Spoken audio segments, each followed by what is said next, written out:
Bom dia. Que bom que podemos estar aqui reunidos mais uma vez, depois de 2 encontros tão abençoados por Deus que nós tivemos na sexta e também no dia de ontem. E na sexta-feira nós fomos apresentados a esse bom Deus, esse maravilhoso Deus. E na sexta-feira nós dissemos uma frase, nós repetimos essa frase várias vezes. Deus é bom o tempo todo. E o tempo todo Deus é bom. E muitas pessoas puderam na sexta-feira renovar esse seu compromisso com Deus, renovar essa vontade de viver com esse maravilhoso e bom Deus. No dia de ontem nós tivemos um encontro, muita gente veio aqui à frente, recebeu a bênção de Deus, foi ungida com óleo.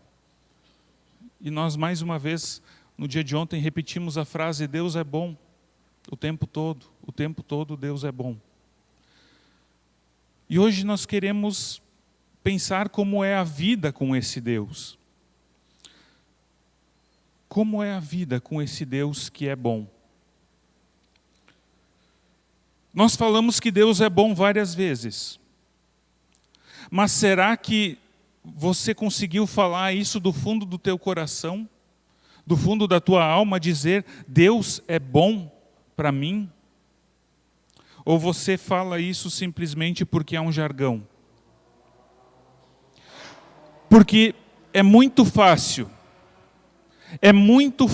falar que Deus é bom quando tudo vai bem. É muito fácil falar que Deus é bom quando a família está bem, quando todo mundo tem saúde, quando não falta o básico para viver, quando tem comida na mesa, quando tem energia elétrica, quando tem água na torneira, quando tem dinheiro na conta bancária, quando tem um emprego.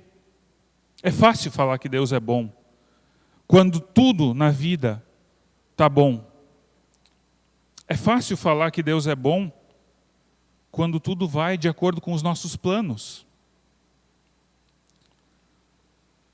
Mas quando acontecem situações que não são boas, quando acontecem situações terríveis na nossa vida, será que ali a gente ainda consegue dizer que Deus é bom? É fácil dizer que Deus é bom aqui no culto, mas será que lá fora, quando a vida nos apresenta situações duras, a gente ainda acredita que Deus é bom? Porque o mundo ele nos oferece várias situações trágicas. Pessoas podem morrer de uma hora para outra num acidente. Um familiar seu pode vir a sofrer um acidente e morrer. Uma pessoa da sua família pode ser diagnosticada com uma doença grave. Deus é bom quando uma criança tem leucemia. Deus é bom quando alguém descobre um câncer em estágio avançado. Deus é bom quando uma vida é ceifada por causa da violência, por causa da criminalidade. Será que Deus é bom? Percebem como é fácil dizer que Deus é bom quando está tudo bem, mas que nem sempre é tão fácil assim.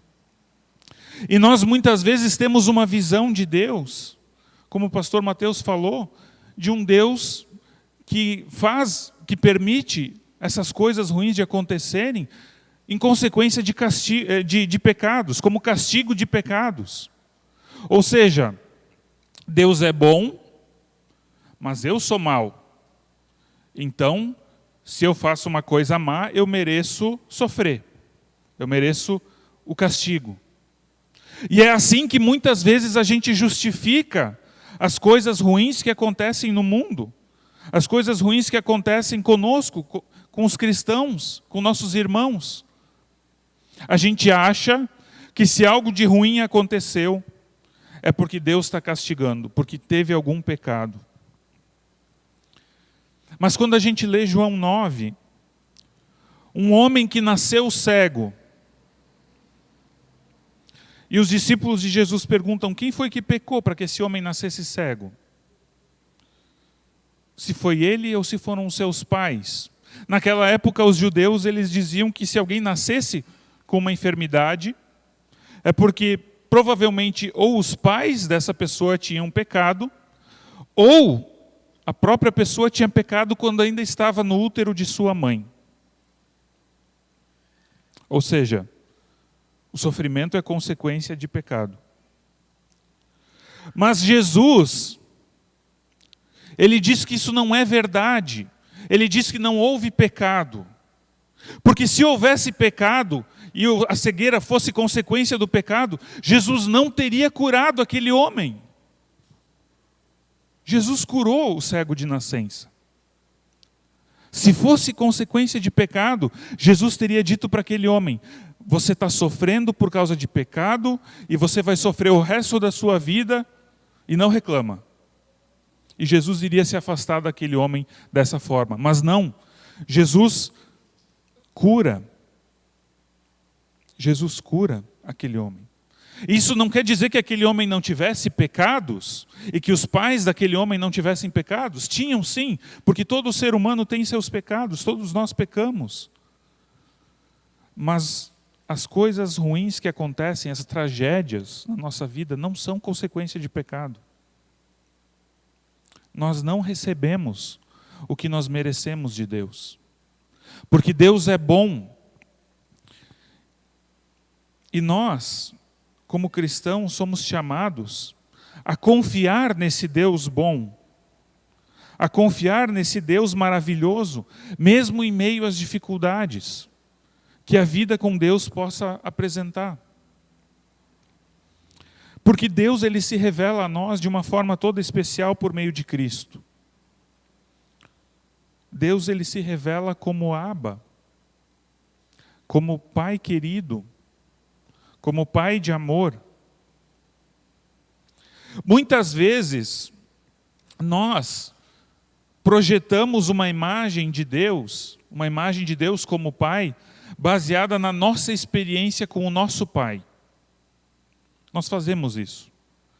Então tem pessoas que tiveram pais abusivos, pais cruéis, e quando essas pessoas ouvem falar que Deus é Pai, elas imaginam um Deus abusivo, um Deus cruel.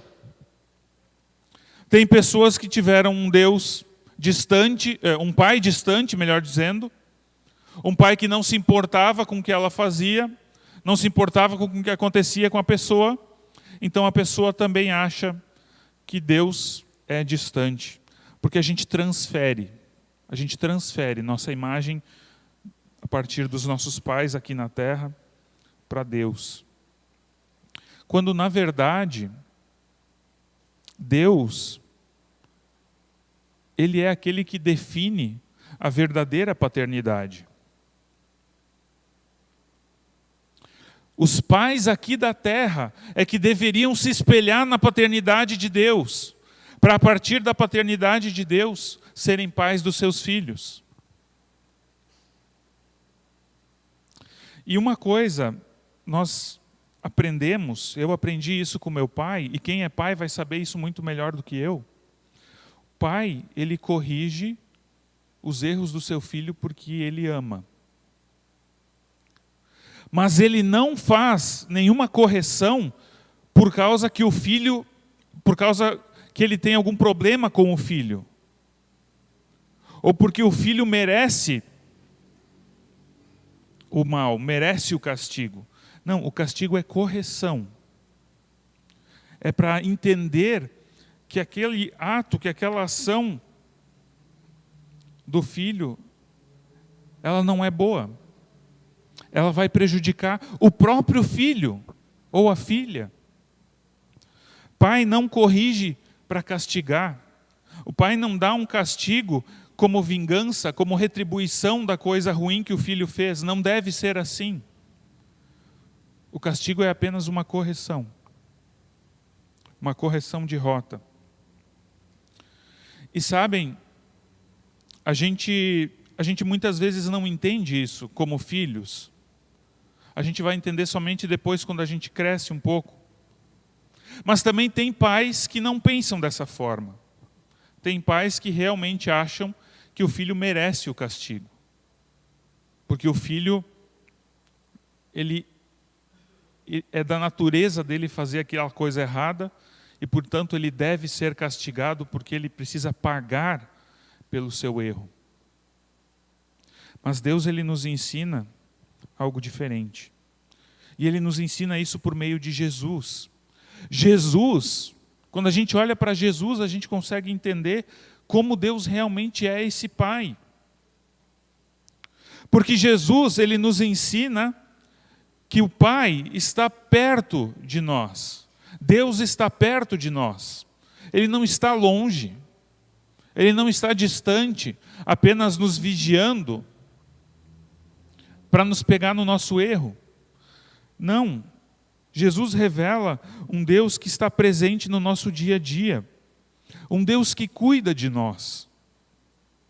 Na oração do Pai Nosso, Jesus revela um Deus que nos provê aquilo que nós temos, aquilo que nós precisamos. Um Deus que nos protege, um Deus que nos perdoa.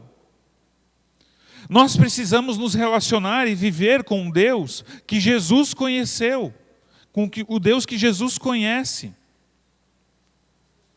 Jesus já tinha experimentado a bondade de Deus desde a eternidade. Porque o Pai e o Filho e o Espírito Santo desde a eternidade viviam juntos lá no céu em perfeita harmonia. Se você abrir a sua Bíblia em Mateus 14, no versículo 36,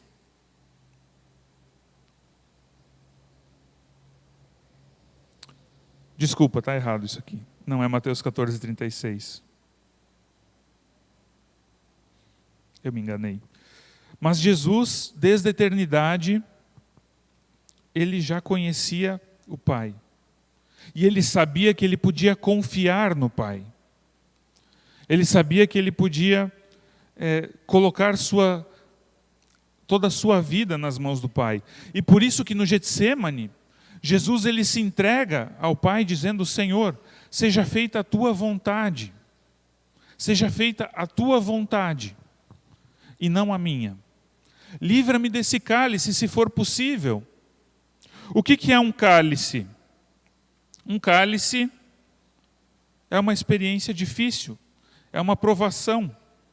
Cálice é tudo aquilo que torna difícil a gente acreditar que Deus é bom. Porque, como eu falei, em meio ao sofrimento, em meio à morte, em meio ao desespero, em meio à dor, é difícil acreditar que Deus é bom. E isso é um cálice. Mas Jesus, ele tinha um cálice gigantesco para passar. Ele tinha a cruz à sua frente quando ele está orando no Getsêmani. E ainda assim, ele confia no Pai. Sabe por quê? Porque ele conhece o Pai. Para nós passarmos por momentos de cálice, nós precisamos confiar no Pai. Para nós passarmos por um momento de sofrimento e de dor, para nós passarmos por momentos de tragédia, nós precisamos confiar no Pai. E para confiar no Pai, a gente precisa conhecer Ele. A gente precisa cada dia buscar conhecer mais e mais esse Deus que Jesus conhecia tão bem, conhece tão bem. Porque quando a gente passa pelo cálice, quando a gente passa por coisas que a vida nos impõe, que a gente não gostaria, e a gente conhece esse Deus que Jesus conhece, nós encontramos novas forças para lutar. Nós encontramos novas forças para suportar, para enfrentar. E a nossa luta, a nossa dor, adquire um significado novo. E nós podemos enxergar, além do sofrimento, além da desgraça, além da tragédia, a misericórdia de Deus. A misericórdia de Deus nos rodeia, mesmo quando nós passamos pelo cálice, mesmo quando nós precisamos enfrentar o cálice. Deus é um Deus de misericórdia abundante. E os nossos problemas, eles são extremamente pequenos extremamente pequenos, quando comparados com a misericórdia abundante de Deus. Nós temos algum cego aqui entre nós? Tem alguém aqui que não enxerga? Levanta a mão. Não temos, né? Não temos nenhum cego entre nós. Agora, tem alguém aqui que essa manhã despertou e agradeceu a Deus porque tem 2 olhos que funcionam e que pode enxergar? 2, 3, 4, 5 pessoas, 6 pessoas. Aqui mais 2 na frente. Percebem? A misericórdia de Deus é tão abundante para conosco, mas nós não reconhecemos. Hoje o sol nasceu e nós temos um novo dia, presente das mãos de Deus. E nós temos olhos para enxergar, nós temos pernas para andar, nós temos ouvidos para ouvir, boca para falar, nós temos alimento e nós reclamamos, porque nós achamos que aqui o nosso cálice é tão maior que tudo isso, tão maior do que as bênçãos de Deus na nossa vida. Porque o nosso cálice, o cálice que a gente enfrenta, nos leva ao desespero quando nós não conhecemos o Deus maravilhoso e bom. Mas quando nós conhecemos o maravilhoso e bom Deus, nós podemos agradecer pelas menores coisas. E daí a gente vai ver que são tantas coisas que nós temos para agradecer. E a gente começa a perceber como Deus é generoso para conosco. Como Deus é generoso. Sabem, muita gente acha que o pecado, não que isso seja errado, muita gente acha que o problema do pecado é que o pecado vai nos conduzir ao inferno.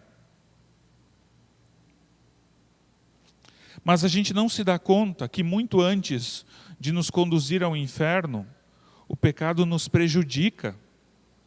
O pecado faz mal para nós. O pecado destrói a nossa vida.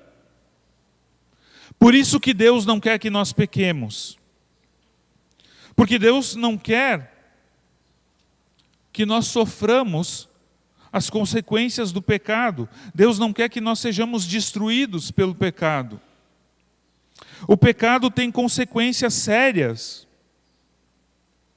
Mas Deus, Ele não nos rejeita, apesar do nosso pecado. Deus não nos rejeita por causa do nosso pecado. A Bíblia, ela nos apresenta um Deus que nos concede graça. Um Deus que não nos nega o seu amor, mesmo apesar do nosso pecado. Pelo contrário, Cristo morre pelos pecadores. Cristo morre por causa dos nossos pecados. Nós temos uma visão de que nós precisamos nos esforçar para sermos melhores. Nós precisamos nos esforçar para agradar a Deus. E que se nós fizermos isso, Deus vai nos amar. Se nós abandonarmos completamente todos os pecados, daí sim Deus vai nos amar. Mas viver com Deus é aprender que Deus nos ama, em primeiro lugar, apesar do nosso pecado.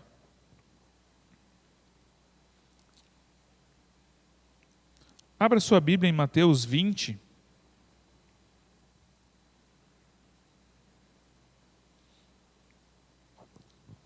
Mateus 20, 1 até o 15, eu quero ler conosco.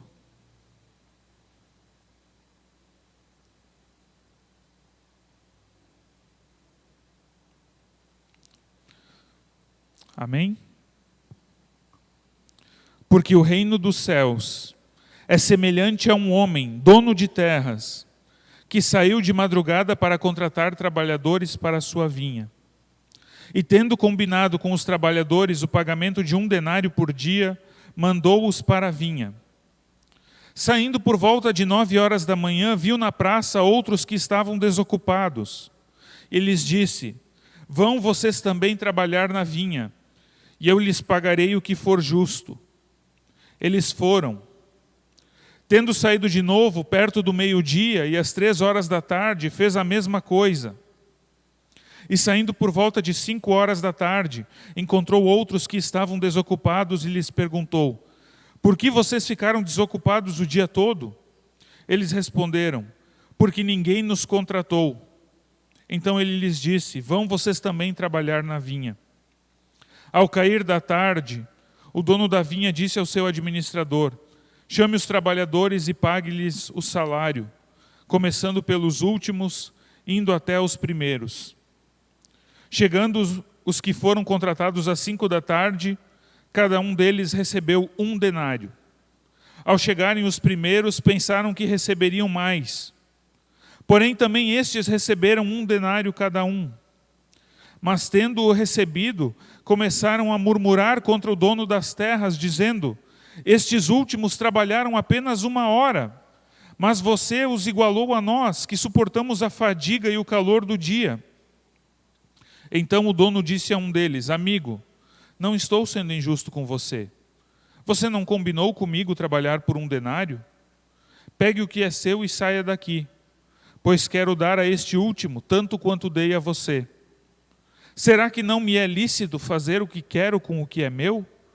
Ou você ficou com inveja porque eu sou bom?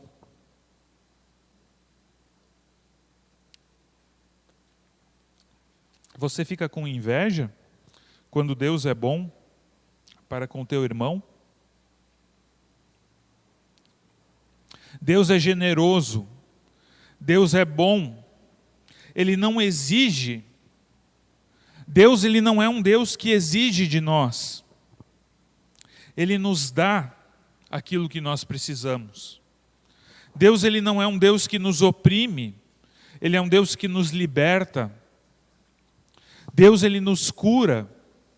Deus, Ele não veio para nos condenar, Ele veio para nos perdoar. Nós não podemos exigir nada de Deus. Os primeiros trabalhadores combinaram com o empregador 1 denário pelas 12 horas de trabalho. E ao final do dia, o empregador deu 1 denário, assim como havia sido combinado. Foi justo. Mas ele quis ser bom também para aqueles que trabalharam menos tempo. Ele quis ser generoso para aqueles que chegaram mais tarde na vinha. Mas isso não cabe aos primeiros trabalhadores questionar, porque é a bondade do empregador, é a bondade daquele que os chamou. E essa parábola fala, é óbvio, de Deus, como esse empregador que é bom, que é generoso, que nos dá tantas coisas. Por isso, se a vida nos apresentar cálices, nós não devemos olhar para o nosso irmão e pensar: mas ele, pecador, talvez pior do que eu, por que isso não aconteceu com ele? Por que aconteceu comigo? Nós não temos a resposta do porquê comigo, porque eu, porque não o outro. Nós não sabemos. Mas a gente precisa olhar para a generosidade e para a bondade de Deus. Porque se Deus, Ele é amor. E Deus, Ele é amor o tempo todo. A gente poderia dizer também, Deus é amor o tempo todo Deus é amor. Deus não é amor só quando nós somos bons. Deus não é amor só quando nós agradamos a Ele. Deus é amor o tempo todo. Achar que Deus só nos aceita se nós nos comportamos bem, tem uma palavrinha que a gente usa para isso, a palavra é legalismo.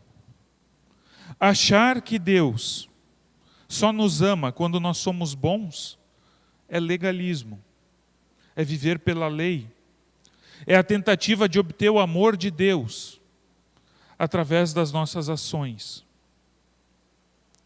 Enquanto Jesus, Ele apresenta um Deus que recebe pecadores, um Deus que, como o pastor Mateus nos trouxe, um Deus que senta à mesa com publicanos e pecadores. E isso é maravilhoso, porque significa que nós temos lugar à mesa. E não apenas isso, Deus morre por pecadores. Deus não enviou Jesus para morrer por pessoas justas. Jesus não morreu por pessoas santas e perfeitas. Jesus morreu por todos nós. Jesus morreu por mim e por você. Romanos 8 diz: Deus prova o seu próprio amor para conosco, pelo fato de Cristo ter morrido por nós, quando ainda éramos pecadores. Nós poderíamos entender facilmente se Deus tivesse mandado Jesus à morte por pessoas boas, por pessoas justas, perfeitas, mas Deus mandou Jesus morrer por pecadores, por gente que desprezava a Deus. Jesus morreu pelos seus próprios mártires, pelas pessoas que estavam o matando. Tem uma parábola na Bíblia que a gente conhece como parábola do filho pródigo. Mas esse nome, ele está errado. Pródigo é alguém imprudente, é alguém que desperdiça desperdiça dinheiro de forma imprudente. Mas se a gente olhar para a parábola, não é o filho que é pródigo, é o pai que é pródigo. Deus é pródigo. Porque Deus, ele desperdiça, ou melhor, ele é imprudente com a vida do seu próprio filho, em amor a nós. Deus é pródigo porque ele gasta a sua graça com pessoas que não merecem. O pai da parábola, ele devolve o direito à herança para aquele filho que não merece nada.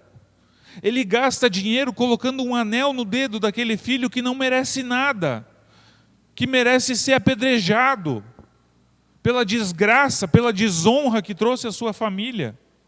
Mas não, Deus age de forma pródiga. Deus gosta de pecadores. Sabia disso? Deus gosta de pecadores. Ele não gosta dos pecados.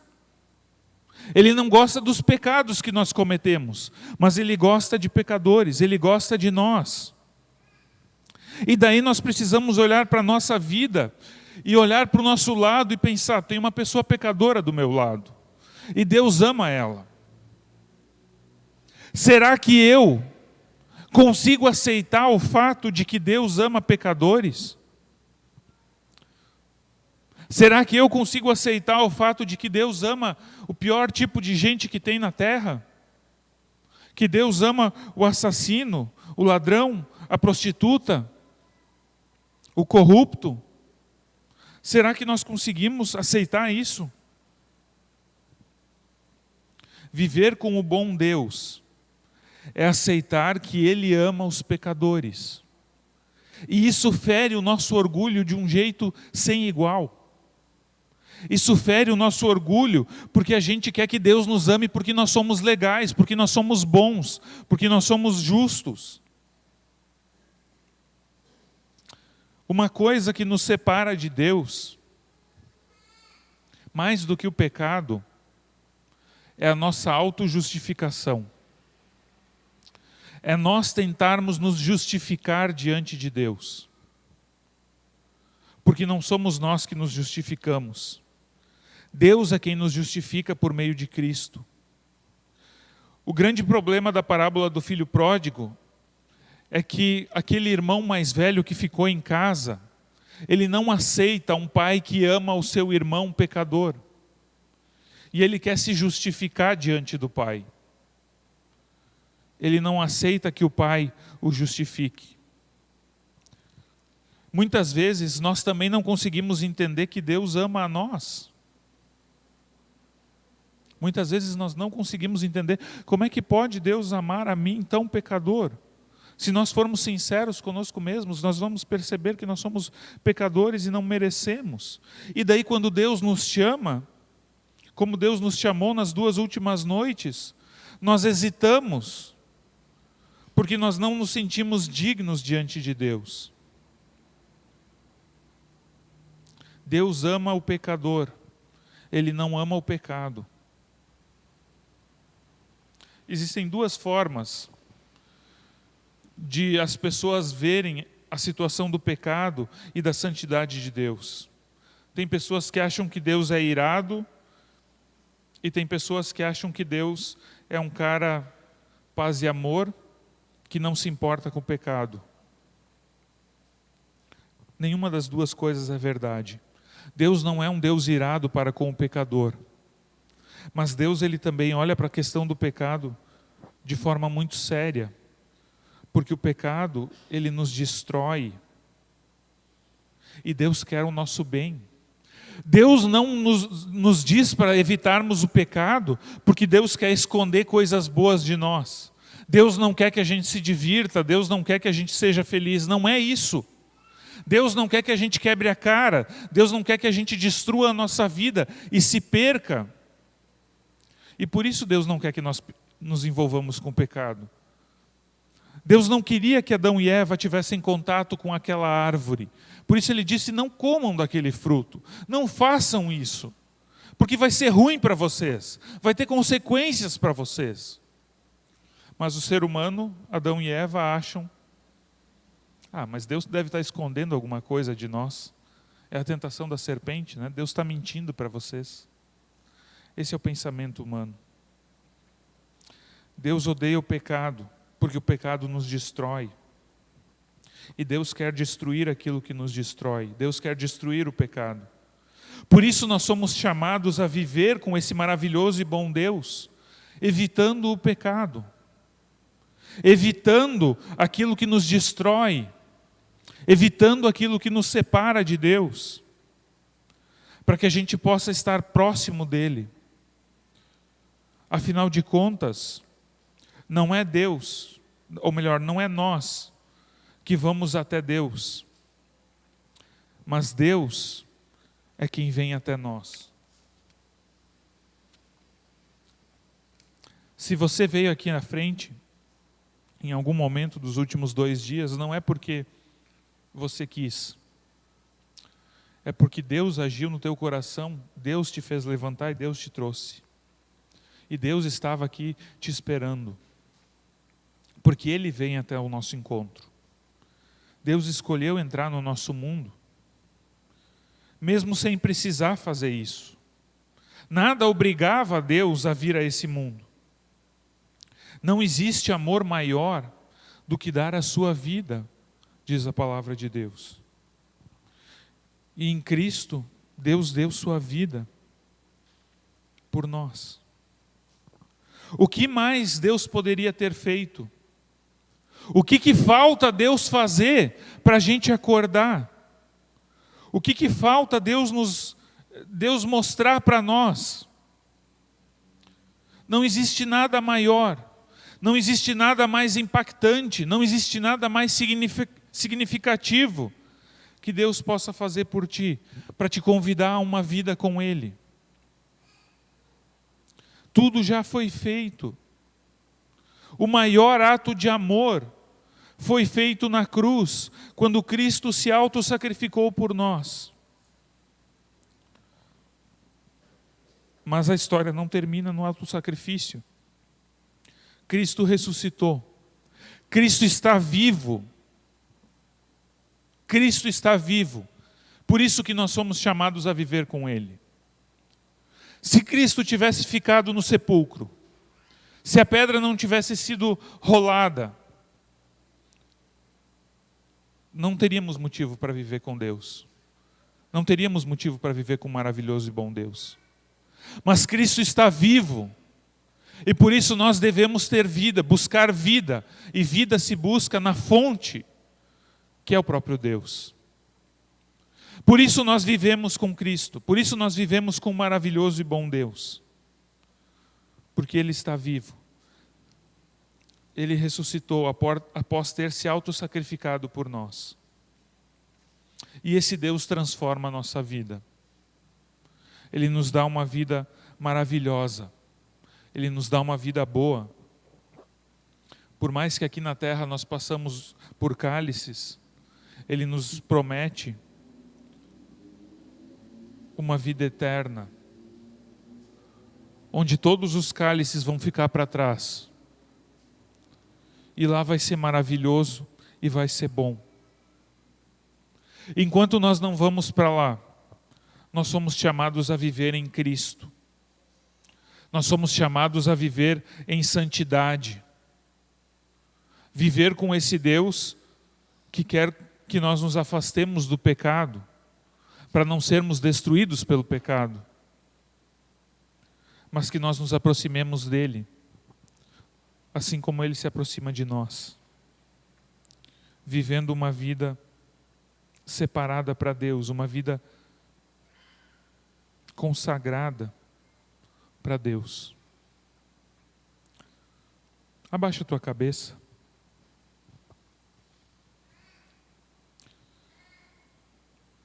Deus maravilhoso, Deus bom, Deus amoroso, Deus santo e fiel,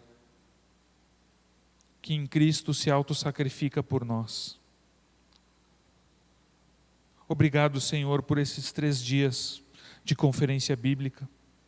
Obrigado, Senhor, que nós podemos te conhecer, ter um encontro contigo. Obrigado, Senhor, que tu te revelaste a nós. Mas agora, Senhor, nós queremos te pedir, ajuda-nos a permanecermos vivendo contigo. Que nós não desistamos do compromisso assumido contigo. Não importa, Senhor, os cálices que a vida possa ter para nós. Ensina-nos a confiar.